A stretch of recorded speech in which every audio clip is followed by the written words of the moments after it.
Wie kein anderer Sender prägt der Bayerische Rundfunk seit 1949 das alltägliche Leben im Freistaat. Es ist eine Erfolgsgeschichte, geprägt von innovativen Ideen, großem Engagement und der Leidenschaft für unsere Heimat.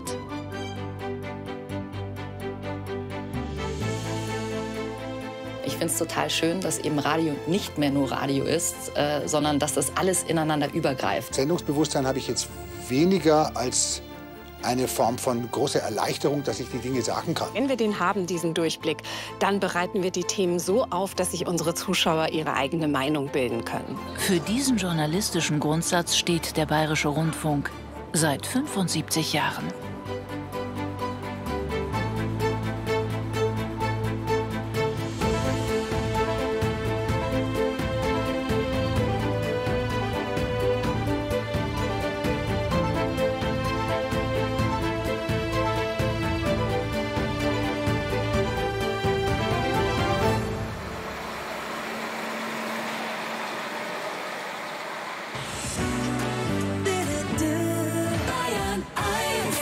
Unser Morgen in Bayern.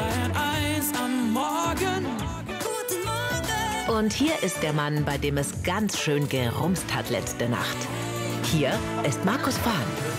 Was grinst ihr denn da?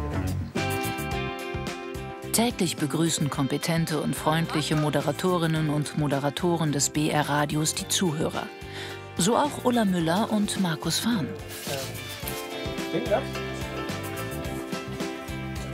Ja.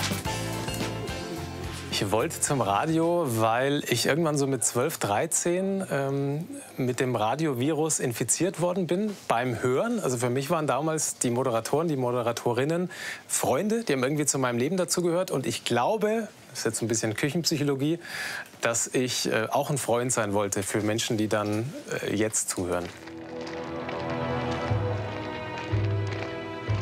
Ende April 1945.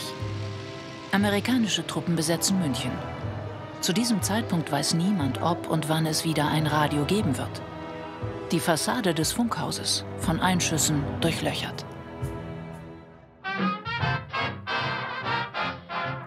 Doch bereits am 12. Mai ertönen erste Klänge unter der Leitung des Amerikaners Field Horine. 1949 endet die amerikanische Re-Education. Im Beisein des US-Gouverneurs wird der Sender in deutsche Verantwortung übergeben. Es ist die Geburtsstunde des Bayerischen Rundfunks. Nach der BR-Gründungsfeier startet am 3. Juni der erste UKW-Sender der Bundesrepublik. Das Studio in Nürnberg im umgebauten Pferdelazarett. Dort wird ein Jahr später das zweite Hörfunkprogramm entstehen. Denn das Bedürfnis der Zuhörer nach Unterhaltung ist in den beginnenden 50er Jahren ungeheuer.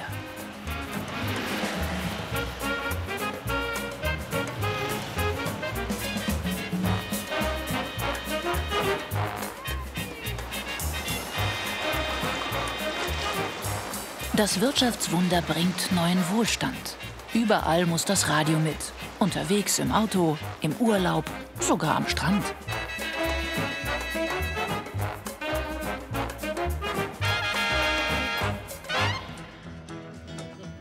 Heute zeichnet sich Bayern 2 durch anspruchsvollen Radiojournalismus aus, mit Themen aus Kultur, Politik und Wissen.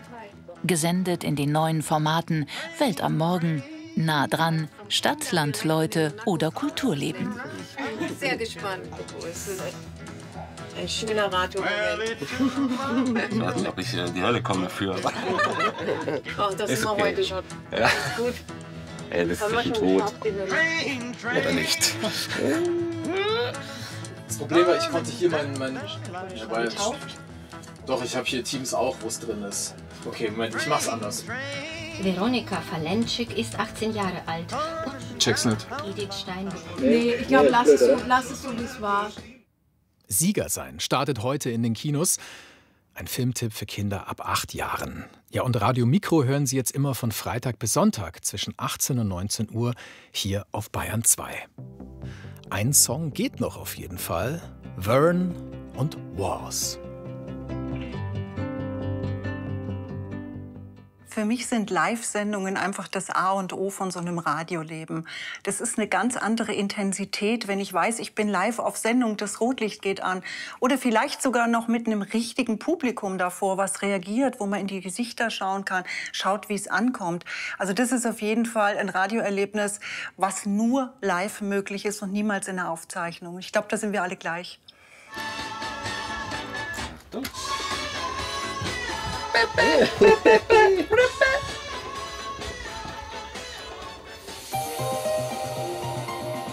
Bayern 2. Kulturleben. Mit Katrin Hasselbeck. Schön, dass Sie dabei sind auf dem neuen Bayern 2. Seit letzter Woche gibt es hier ab 14 Uhr immer 2 Stunden Kultur. Und am Donnerstag, da wagen wir den Perspektivwechsel. Der Sensenmann mit dem Aufsitzer. Passt das nicht mit der Ware? Nein. Doch. Es war zwingend ein Grill. Zum abwechslungsreichen Kulturprogramm in Bayern 2 gehören auch Hörspiele wie Marei von Andi Unger unter der Regie von Stefanie Ramp. Oh, schön, danke. Zweite Hälfte war super, atmet ein bisschen länger für unter die Oma, also tatsächlich nur 2 Atemzüge mehr. Hier stand nach dem Krieg die Wiege des neuen deutschen Fernsehens. Eine recht massive Wiege übrigens, wie man zugeben muss. Sogar eine Doppelwiege.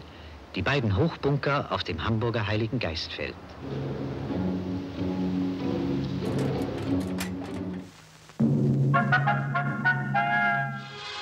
(1950) bekommt das Radio mit dem Fernsehen eine starke Konkurrenz. Wird sich der Hörfunk gegen die neuen Bilderwelten behaupten? Durch diese Zauberschale wird die Ferne zur Nähe werden und der Raum zwischen uns und fremden Ländern wird wie aufgehoben sein. Das Schicksal der anderen wird künftig mitten in unserer eigenen Stube stehen. Und das Fernsehen kann so aus dem Entfernten unseren Nächsten machen. Es ist die erste Eurovisionssendung. Die Krönung von Queen Elizabeth II. Im Jahr 1953.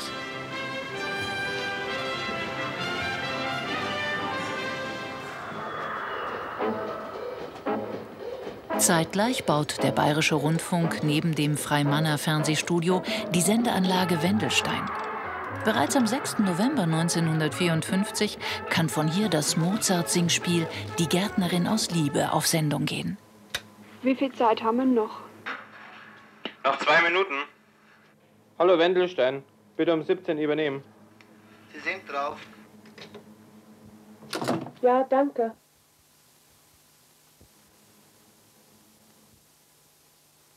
Es handelt sich noch um 30 Sekunden, bis die Sendung beginnt. Alle Augen sind auf die Uhr gerichtet. Jetzt geht's rein.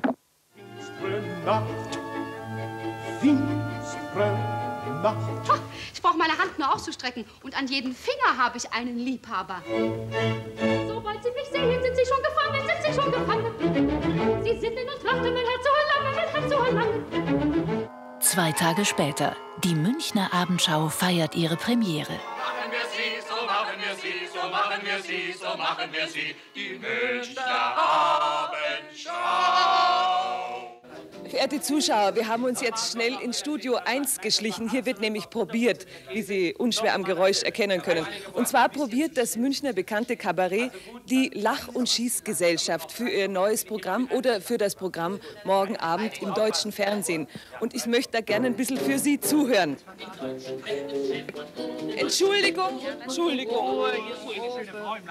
Oh, liebe Herr Kassen, darf ich ganz schnell vorstellen für die Münchner Abendschau? Ja, Ursel, das passiert ja mal. Das ist Ursel Herkig, das ist Hans Herking, Hans-Jürgen Dietrich, Dieter Hildebrand, Klaus Havenstein, Fred Kassen und Hannes Klagemann. Und hier ist der Spielführer, Sami Drechsel, den Sie ja alle kennen. Gleich austauschen. Darf ich bekannt machen, das ist Ruth Kappelsberg. Dankeschön. Womit können wir dienen? Sie ja alle schon an der Goschen, gell? Ja. Sami, zeigt uns doch einmal was ihr probiert gerade. Nee, das machen wir nicht. Warum nicht? Aus einem einfachen Grund, weil das ja morgen Abend die Fernsehzuschauer sehen können. Ja, aber dann aus dem anderen Programm. Aus dem neuen Programm. Na, wunderbar. Trott und Trott. Ja? Ja, wunderbar. Hat Ich gehe jemand inzwischen darüber. Requisit bei sich, das kleine Stückchen, was ihr da in meiner Tasche habt. Die lange Ouvertüre, was sind die Leute so gelangweilt?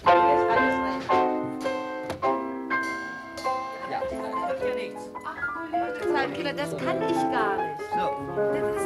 Was ist los, Ulla? Was ist los? Entschuldige vielmals, Moment mal, ja? In dem neuen Programm mache ich ja gar nicht, den Text kann ich gar nicht. Das macht doch Ursula Noack. Ja, dann bring uns doch Die Ursula steht aber Noack. auch schon da. Zufällig? Purer Zufall. Das ist aber hübsch. Hat jemand ein Tuch hier? Ich bin ja ganz nackt hier, Mensch. Darf ich dir Ursula Noack Grüß Gott, Frau Noack. Alle Hände voll zu tun. Dann will ich auch nicht weiter stören. Wir wollen euch ja sehen. Wo hast du jetzt? Du fällst da runter? Haben Sie auch auf Sieg gesetzt oder waren Sie etwa entsetzt? Wir haben aufs rechte Pferd gesetzt und der Gaul ist gewetzlich gehetzt. Und wer da sagt, das wäre nicht das beste Pferd im Stall, der kennt die alte Mähre nicht, die läuft mit Überschall. Immer hot, immer hot, immer hot, immer hot, im gleichen Schrott und Trott. Hier hopp, hier hopp, hier hopp, hier hopp, im Galopp, im Galopp, im Galopp, im Galopp, im Galopp, im Galopp, im Galopp. Am 3. November 1956 ist es soweit. Im BR-Vorabendprogramm läuft der erste Werbespot der Bundesrepublik. Xavier! Da schau her, was du wieder gemacht hast. Also du bist doch ein richtiger Dreck. Sprich's nicht aus, wir sind ja nicht daheim. Aber du benimmst dich so. Du machst allerweil gleich ein Trara und ein Theater, wenn bloß so ein kleines Fleckerl auf den Tisch stecken kommt. Der gebildete Mensch sagt nur Persil. Persil und nichts anderes.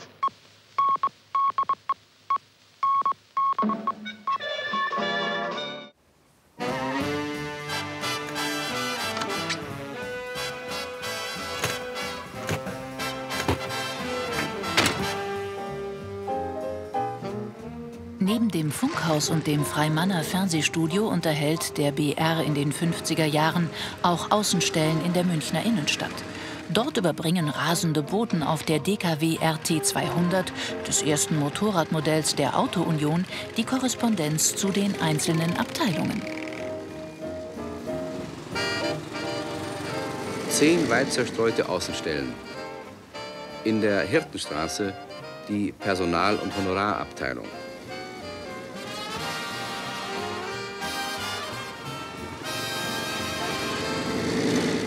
In der Goethestraße die technische Direktion. In Bogenhausen die Unterhaltungsabteilung. Auf der Fahrt durch die Innenstadt kommt der Bote an der Residenz vorbei. Den Herkulessaal in der Residenz hat der Bayerische Rundfunk vor 5 Jahren für 2,5 Millionen Mark errichtet. Die Konzerte aus dem Herkulessaal sind ein Begriff geworden.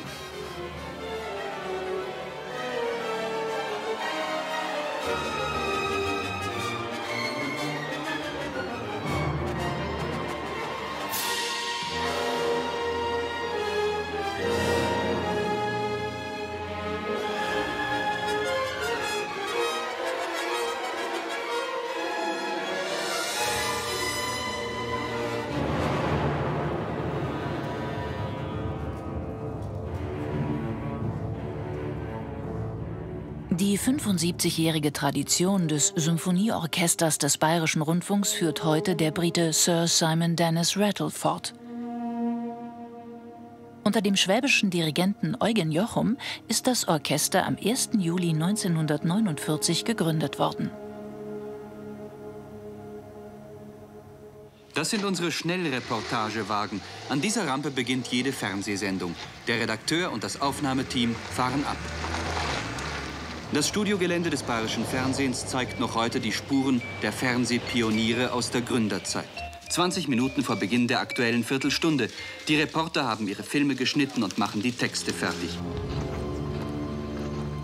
Blankes Entsetzen herrscht am 19. März 1959.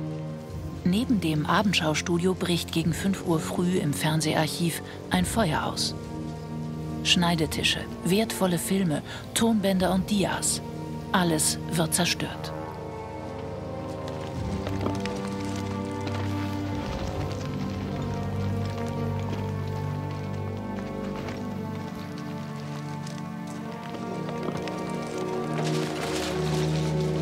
»1962. Der Starkbieranstich.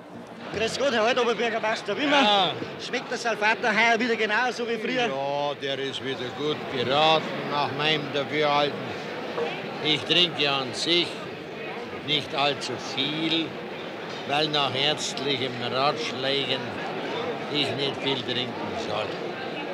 Herr Oberbürgermeister, Dr. Vogel, Sie haben ja schon einen ganz roten Kopf, so viel Sie, soll keine anzügliche Bemerkung sein. Schmeckt der Salvator heuer?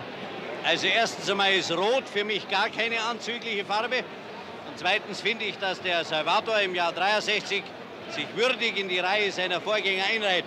Er ist wieder ganz ausgezeichnet. Der bayerischen Regierung hat sie jetzt, allweil so wenig, kriegt das schon ganz viel Leid. Zweifeln, ob es noch existiert. Wegen der großen Leiden und Strapazen, die Sie alle haben erdulden müssen, möchte ich die anwesenden Politiker bevorzugt und möglichst namentlich begrüßen, mit den Namen, die Sie sich selber gegeben haben. Sehr verehrte Herren Verbrecher und Verleumder. Dieser Mann zieht mich fast magnetisch an. Dieser Charme, dieser Geist, diese Kraft, die alles reißt. Wenn ich von meiner Höhe Maximilianeum sehe, denke ich nur noch an ihn. Schade, dass ich aus Eisen bin. Huberti, sag einmal Apfelsaft. Apfel, jetzt schaut er. Gell, schaut er. Nicht oft, dass ein Niederbayer schaut, wenn in den Stadt einer kommt, gell? Bitte ausreden, raus, das geht da rein, das geht da raus, das geht so rein, das mir wurscht, das was so rein, das geht da raus. 1963, das erste BR-Auslandsstudio in Rom.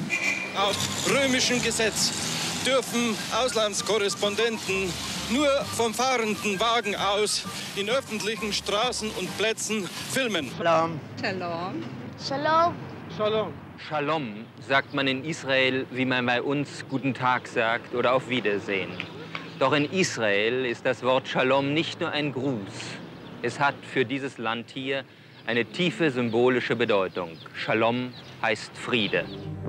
Im Februar 1966, ein Jahr vor dem Sechstagekrieg, richtet der Bayerische Rundfunk in Tel Aviv ein weiteres Auslandsstudio ein. So kann Korrespondent Wolfgang Kahle 1967 aus nächster Nähe über das dramatische Geschehen berichten. Die Krise besteht nach wie vor. Heute berichtet neben anderen Sophie von der Tann aus dem Gazastreifen. Wir durchqueren den Grenzzaun zum Gazastreifen. Auf dem Weg nach Gazastadt sehen wir das Ausmaß der Zerstörung. Das Filmmaterial dieses Beitrags müssen wir dem israelischen Militärzensor vor Veröffentlichung vorlegen.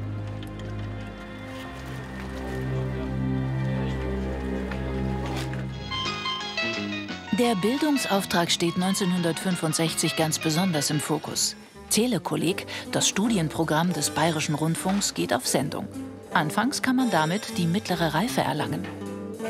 Wir spekulieren in gewissem Sinne auf die Lernwilligkeit. Wir provozieren sie ja fast mit Tricks. Ich darf Ihnen das kurz erklären. Etwa in der Physik bringen wir sehr interessante Experimente, die die Aufmerksamkeit fesseln.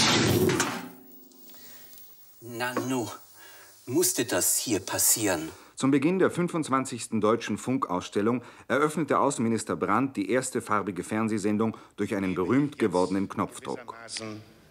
Den Startschuss für das deutsche Farbfernsehen.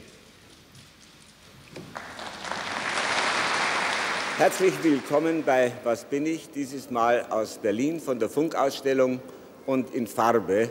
Das ist übrigens ein einmaliger Exzess. Schon bei der nächsten Sendung kehren wir reumütig zu Schwarz-Weiß zurück. Der Bayerische Rundfunk hat nämlich noch keine Farbelektronik.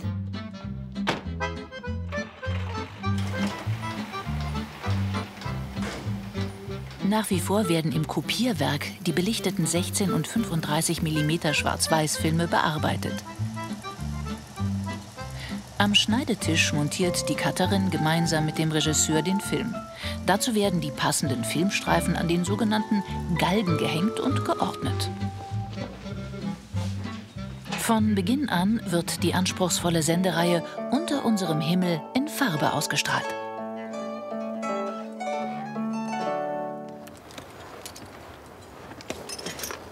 1969 inszeniert der Bergfilmer Gerhard Bauer in seinem Film Eigern Nordwand Schauplatz der Tragödien das Schicksal der Münchner Bergsteiger Karl Mehringer und Max Sedlmayr.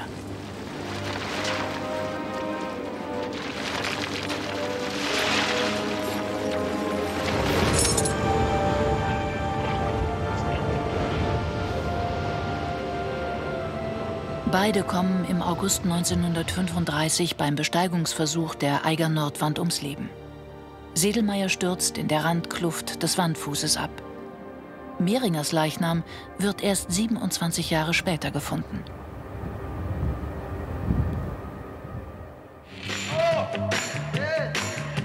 Hier ist die Junge Welle aus München, hier ist Club 16 und am Mikrofon begrüßt Sie wieder Ihr gut aufgelegter Plattenaufleger Georg Kostja, der die Hits fix mixt.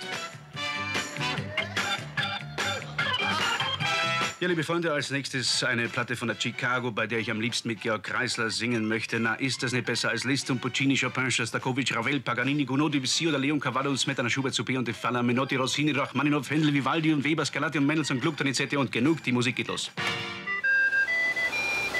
Hier ist der Bayerische Rundfunk mit seinem dritten Programm. Bayern 3, die Servicewelle von Radio München. Guten Morgen, meine Damen und Herren. Ich darf Sie herzlich begrüßen zu dieser ersten Sendung des Bayerischen Rundfunks auf seiner Servicewelle.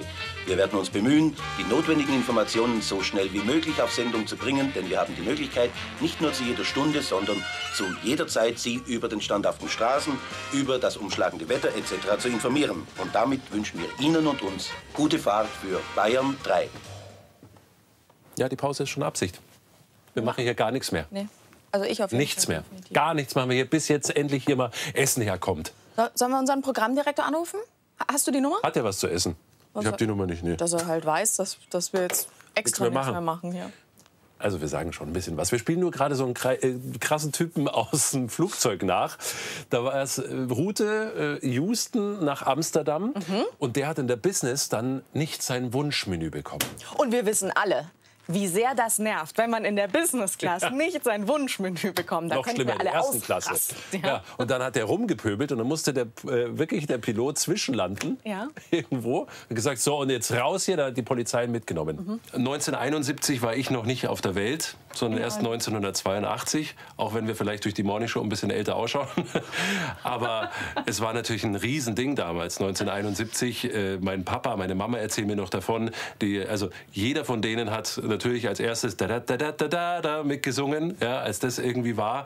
Und es war ja eine Riesenveränderung, so eine Servicewelle, dann aber auch die Unterhaltung für Schüler, Studenten mit Gottschalk und Jauch. Viel Spaß. Jennifer Rush, Destiny.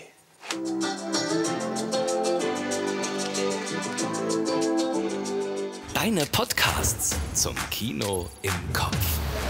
Mach es zu deinem Fall. Ich übernehme hier. Die ARD Audiothek. Eine ganze Welt zum Hören. Für dich.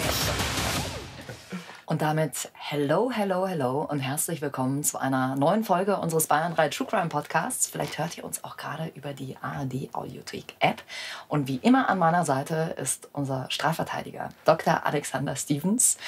Und auch ganz schwierig für die Ermittlungsbehörden, aber auch für mich als Anwalt. Wem soll man glauben? Dem eigenen Mandanten oder... Bayern 3 ist heute nicht nur Servicewelle, sondern auch Podcast-Studio und auf Social Media unterwegs. Wir freuen uns total, wenn ihr mal reinhört. Alle unsere Folgen gibt's in der ARD Audiothek App. Was ich am liebsten mache, Radio, Instagram, Podcast? Das ist eine ganz schön gemeine Frage. Ich liebe tatsächlich die Kombination aus allem. Radio ist mittlerweile so viel mehr als eben nur dieses klassische Radio. Über das Medium Instagram zum Beispiel erreichen wir ganz viele Hörer und Hörerinnen von uns. Wir können wahnsinnig nah an ihnen dran sein. Wir haben die Möglichkeit, auch das wieder mit ins Radioprogramm zu integrieren. Also ich stelle zum Beispiel am Nachmittag eine Frage, wie steht ihr zu diesem Thema? Und das können wir dann am nächsten Tag in der Morningshow Show diese Reaktionen schon wieder mit einbauen. Wir können uns über dieses Tool Sprachnachrichten schicken lassen. Die Leute können auch näher an uns sein. Also sie haben plötzlich ein Gesicht zu den Menschen, die sie täglich begleiten. Und für mich ist das auch immer ganz schön, dann zu sehen, wenn ich vor Ort bin bei irgendwelchen Veranstaltungen, die Menschen dann auch wirklich zu sehen, zu sagen, ey, ich folge euch ja, ich habe letztens das und das gesehen. Das ist total schön, weil man das Gefühl hat, man ist noch näher dran an den Menschen. Und auch mit Podcasts haben wir natürlich eine weitere Möglichkeit gefunden, auch da die Leute wieder mit ins Boot zu holen, mit unterschiedlichen Themen. Wir haben den Podcast Freundschaft Plus, da geht es viel um Beziehungen, um Liebe. Andere mögen vielleicht lieber unseren True Crime Podcast, wo es um wahre Kriminalfälle geht. Und wir haben die Möglichkeit, auch über dieses Medium einfach noch mehr Leute zu erreichen und nicht nur über dieses klassische Radioprogramm.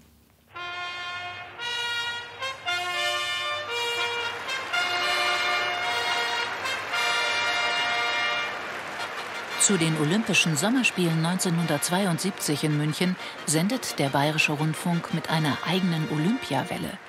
Und er organisiert die Übertragung der Wettkämpfe in alle Kontinente.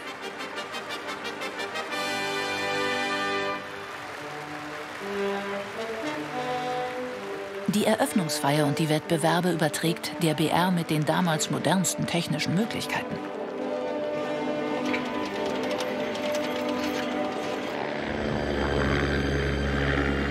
In die fröhliche Heiterkeit der Spiele bricht das Attentat auf die israelische Mannschaft. 5 Sportler, 4 Trainer, 2 Schiedsrichter und ein Polizist werden ermordet.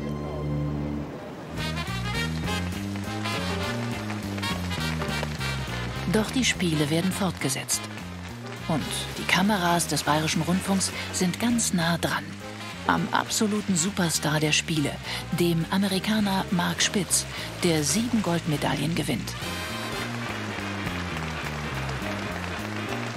Oder beim sensationellen Sieg der damals 19-jährigen Ulrike Meifert. 1,90 Meter. Nie vorher war sie so hoch gesprungen. 3 hatten bereits 1,88 Meter übersprungen. Außer ihr, Dusenbauer Österreich und Plagewa Bulgarien. Auch er wird zum strahlenden Sieger, ein bayerischer Athlet. Herr Wolfermann aus Burgkirchen, den sie Herrn Silbermann nannten. Dieser Wurf bringt Herrn Silbermann Gold.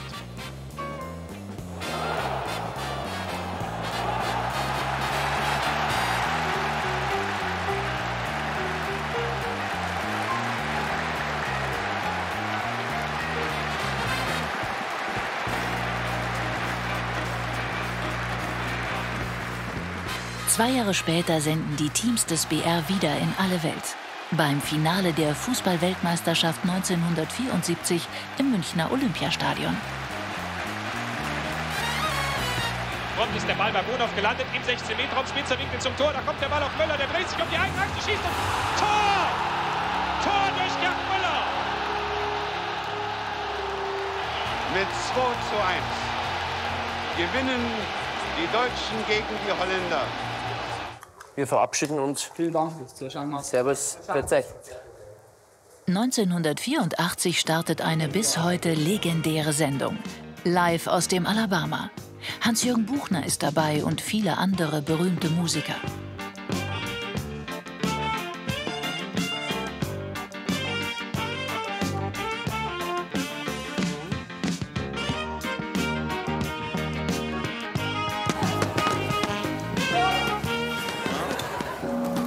Von Anfang an ist er nicht nur einer der Matadoren, sondern auch der Moderatoren.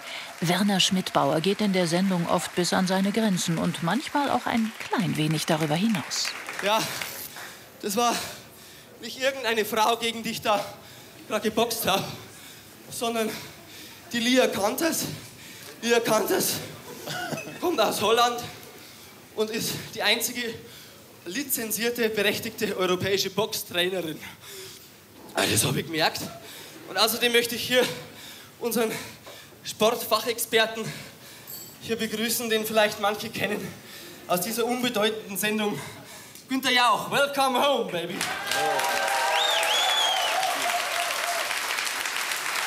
Und das erste Thema heute Abend führt uns eigentlich in die DDR. Dort gibt es in diesen letzten Tagen und Wochen Dinge, die bei uns auf eine Art sympathisches Unverständnis stoßen. Zum Beispiel die neue Besetzung des Verteidigungsministeriums durch einen Pfarrer. Geht mein Mikro auch nicht mehr? Hören Sie mich noch zu Hause? 1, 2. Hallo? Funktioniert nicht. Aha, zu Hause? Hallo. Sandra Maischbergers Moderation in Live aus dem Schlachthof war der Fall der Berliner Mauer im November 1989 vorausgegangen. B3 Schlagzeilen. Die Grenzen sind offen. 28 Jahre nach dem Mauerbau durften die Berliner erstmals wieder frei von einem Teil der Stadt in den anderen.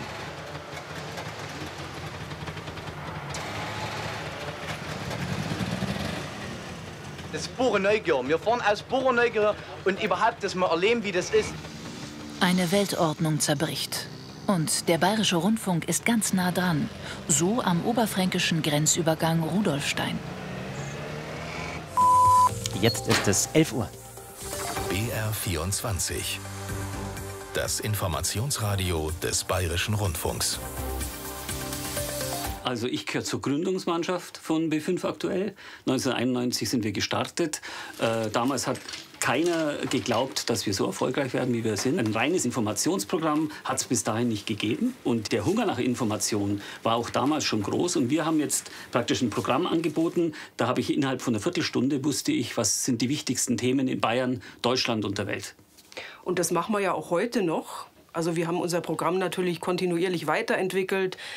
Und unser Auftrag ist es, dass wir unseren Hörerinnen und Hörern immer das Neueste aus Bayern, aus Deutschland und aus der Welt bringen und dann aber auch einordnen und dabei gut recherchieren. Und die Einordnung wird immer wichtiger, weil die ganz schnelle Information, die liefern auch andere. Aber wir erklären den Hintergrund auch. Wir sagen, warum passiert ein Ereignis oder was sind die Ursachen für eine Entscheidung. Versuchen also immer die Dinge auch zu erklären.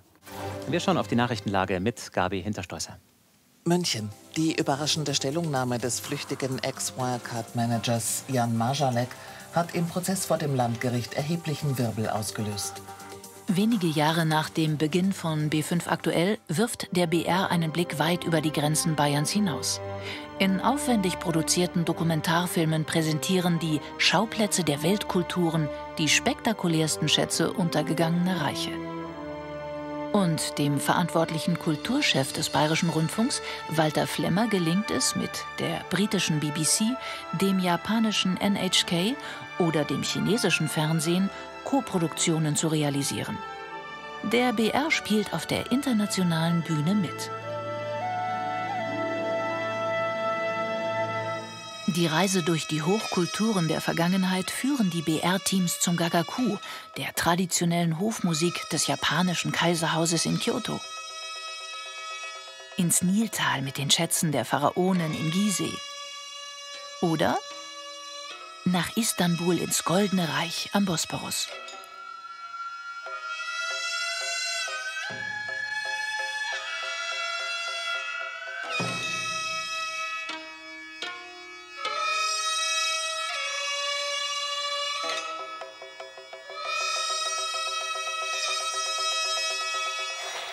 Quer heißt ein neues Magazin 1998 und quer zum Zeitgeist berichtet die Sendung von Missständen und Skandalen. Präsentiert vom Kabarettisten Christoph Süß. Hallo und herzlich willkommen zur Premiere von Quer. Es ist Superwahljahr und Sie sind aufgerufen, einen von diesen berühmten Entertainern zum Moderator der beliebten Gameshow Wirtschaftsstandort Deutschland zu wählen. Wir sind zumindest nicht total die Mitmacher. Eine Form von großer Erleichterung habe ich, dass ich die Dinge sagen kann. Weil ansonsten würden sie sich in mir anstauen, dann würden sie voll Gase entwickeln und dann steigen die Gase nach oben und dann wird man ganz rot und dann explodiert man. Wir freuen uns auf Ihre Kommentare. Ja, das war scheinbar wirklich. Sag einmal, Hubert, was Infrastrukturmaßnahme für Napour genehmigt? Glasfaser für Marktl, Förderbescheid erlassen. Was ist eigentlich los mit dir? Man hört überhaupt nichts von dir die letzten Wochen. Krawallfasten? Manche schwirren in der Weltgeschichte herum, streicheln Pandas zu Tode und knacken sinnlos Glückskekse für Instagram. Manche arbeiten hart, Windpark für Ampfing, Planfeststellung abgehakt. An einem Ort, so wie heute, lade ich mir Freizeit Im Juli 2006 ruft der Bayerische Rundfunk die musikalische Fernsehsendung Aufgspult ins Leben. Als Moderator lädt Werner Schmidbauer alljährlich einen prominenten Musiker ins Münchner Lustspielhaus ein. Darunter Hans-Jürgen Buchner, Wally Warning und Wolfgang Ambros.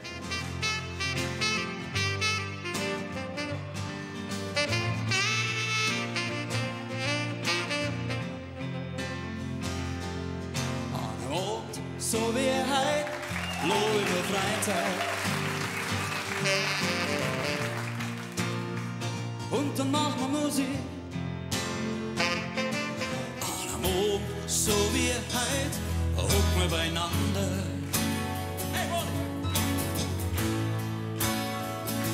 Die halbe Nacht. An einem Abend, so wie heute, hocken wir beieinander. Und dann wird aufgespült. Und dann wird aufgespült. Und dann wird aufgespült. Und zwar sowas von aufgespült. Und was noch? Und gelacht. So wie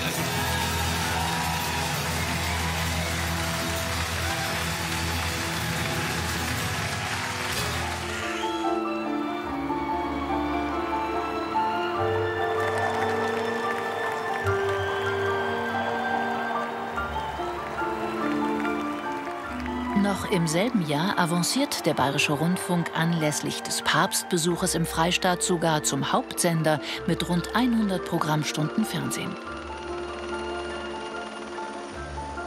Dazu kommen Berichte und Reportagen für die ARD-Hörfunkprogramme und ein multimediales Webangebot vor allem zur Heimat Benedikt XVI., zu Marktl und Altötting.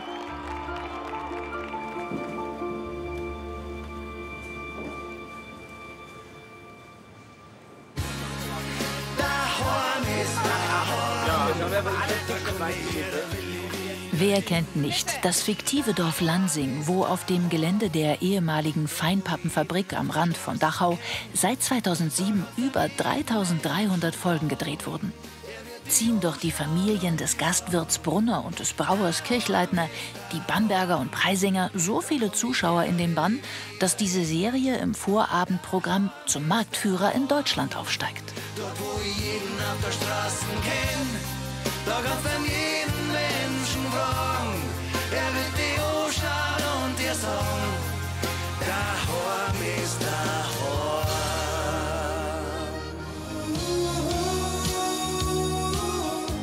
Aus dem Studio Franken in Nürnberg sendet das BR-Schlagerteam 24 Stunden, jeden Tag. Dann eine schöne Sendung. Dankeschön. Und bis morgen wieder. Bitte schön. Danke, wünsche dir einen schönen Tag. Dankeschön, dir auch. Ciao. Wir hören uns und sehen uns. Bis morgen. Ciao. Ciao. Und dann kann's losgehen. Jetzt kommt nämlich die Sonne gleich aus dem Radio mit Wolkenfrei und dem Hotel Tropicana.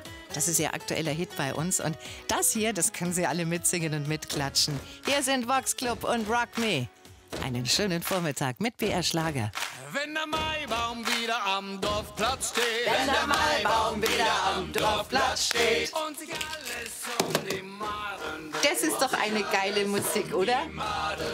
Wenn sie ihre heißen Dirndln zeigen. Wenn sie ihre heißen Dirndln zeigen. Und wir Burschen uns die Augen reichen.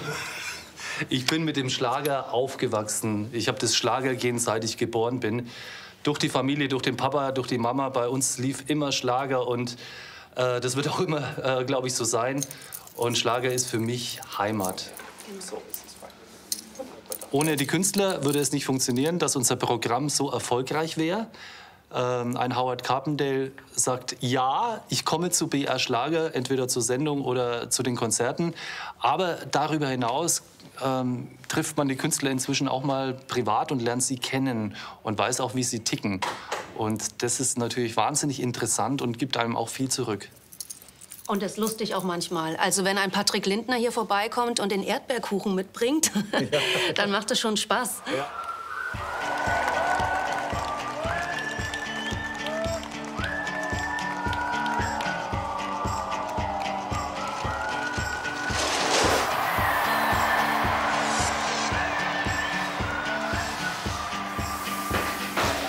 Darüber hinaus sorgt seit 2013 Puls, die Redaktion für junge Inhalte, für ein umfassendes multimediales Angebot.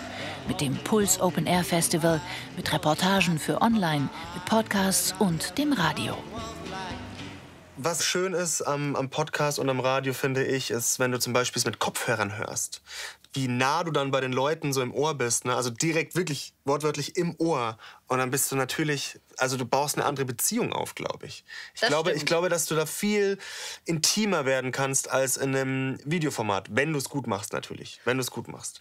Und für die, die Überraschungen lieben, und ich liebe Überraschungen, ist es ja, wenn du die Stimme, die du seit Jahren im Ohr hast, plötzlich siehst, auf einem Foto oder auf einem Video oder live, und denkst, so sieht der aus, ich werd verrückt. Es kann natürlich in beide Richtungen Genau, gucken. und das ist ja ein Magic Moment, den kann dir das Fernsehen gar nicht geben. Nee. Ariane Alter stellt sich immer wieder ganz besonderen Challenges. Hier der Frage, wie gesund ist Non-Bathing für die Haut? Ich weiß nicht, wie es euch geht, aber ich dusche jeden Morgen. Ich liebe es. Ich finde, ich komme besser aus dem Bett. Der Tag startet besser. Macht man das nicht irgendwie auch so? Die Frage ist jetzt nur, schadet es wirklich niemandem? Da brauche ich eigentlich schon keine objektive Messung mehr, um zu sagen, dass es extrem trocken ist. Ja, es gibt jetzt einen neuen Trend aus Amerika, der heißt Non-Bathing. Und der besagt, dass man nur einmal die Woche duschen soll. Ja, was passiert mit mir, wenn ich ab sofort nur einmal die Woche dusche? Ihr fangt an zu stinken, eure Haut kann gereizt reagieren, ihr könnt euch mit Krankheiten anstecken. Ich sag's, wie es ist, wir werden es rausfinden. Das ist das letzte Mal. Ja, ich bin auch zu weit. Mir geht's auch nicht gut. Ich sag grüß Gott, ihr lieben Leute, zur ersten Sendung am Heimatkanal und zu der neuen Sendezeit. Sie hören die Sendung 3D Mix, das ist Volksmusik mit oder ohne X. 2015 beginnt schließlich die 8. Welle, BR Heimat. 1 Minute vor 10 haben wir, gleich gibt's die 10 Uhr Nachrichten. Und danach heißt's wieder, habe die Ehre, unser Vormittagsratsch. Ich bin der Johannes Hitzelberger und ich freue mich auf die Verbindung nach Bamberg. Ja, unerlässliches BR Heimat, deswegen, weil es eine besonders authentische Sendeform ist mit einfachen Mitteln. Wir haben die einfachen Formen, die kleinen Formen, Landler, Polka, Zwiefache etc. Wir haben die Almlieder, wir haben die geistlichen Lieder im Programm. Wir haben die kleinen, authentischen Besetzungen, die ohne Schnickschnack auskommen. Und dies auch direkt vor dem Publikum in Konzertsälen und auf Open-Air-Bühnen.